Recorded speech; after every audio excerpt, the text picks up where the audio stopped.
ఈరోజు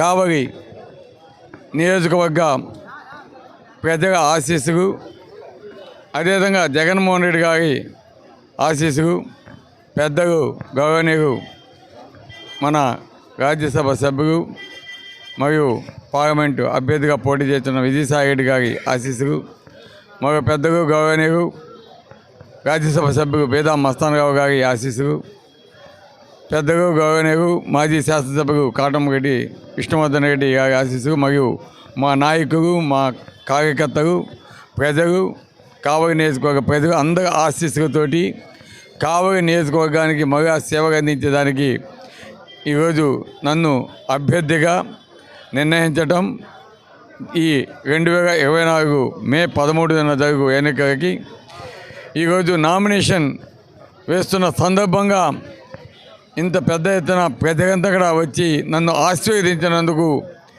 ప్రతి ఒక్కరికి కూడా పేరు పేరున శిరస్సు వంచి ధన్యవాదాలు తెలియజేస్తున్నాను, నమస్కరిస్తున్నాను. తప్పకుండా మీ అందరి ఆశీస్సులతోటి కావలి నియోజకవర్గంలో మంచి మెజార్టీతోటి నన్ను కానీ అదేవిధంగా మన పార్లమెంట్ అభ్యర్థి విజయసాయిని కూడా గెలిపించాలని మనసాగా కోరుకుంటున్నాను. అదేవిధంగా కావలి నియోజకవర్గ అభివృద్ధికి తప్పకుండా మేమంతా కూడా పాటుపడతాము.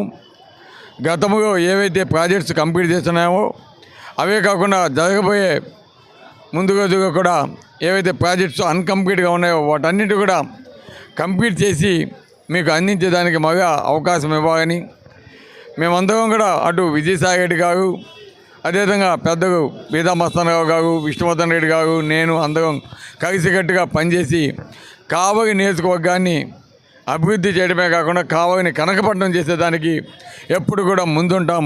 ఎందుకంటే ఈరోజు మనం చూస్తూ ఉన్నాం, మన కావలి నియోజకవర్గం, కావలి పట్టణం ఏ విధంగా అవబోతుందో ఫ్యూచర్లో.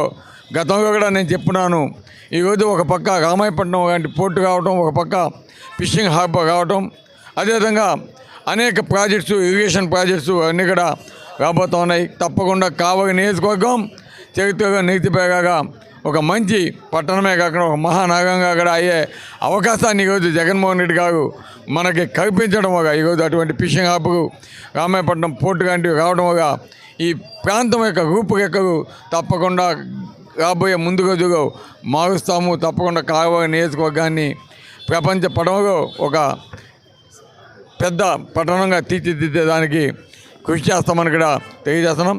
తప్పకుండా కావలి నియోజకవర్గ ప్రజలంతా కూడా మంచి మనసుతోటి ఈరోజు జగనన్న మీకు ప్రతి ఒక్క పథకాన్ని కావచ్చు ప్రతి ఒక్కటి కూడా ఇస్తున్నాడు. అది ఈరోజు మీ బిడ్డల కోసం ఏ విధంగా చదువు చెప్పించాడో ఇవన్నీ కూడా ఒక్కసారి ఆలోచించి తప్పకుండా మీరంతా కూడా మంచి నిర్ణయం తీసుకొని ఈరోజు పేదల పక్షాన పోరాడుతున్న జగన్మోహన్ రెడ్డికి అండగా ఉండాలని, అదేవిధంగా కావలి నియోజకవర్గంలో ఈరోజు సంస్కారానికి, అదేవిధంగా అహంకారానికి జరుగుతున్న యుద్ధంలో సంస్కారానికి మీరు సపోర్ట్ చేయాలని మనసాగా కోరుకుంటూ సెలవు తీసుకున్నాను. Thank you very much.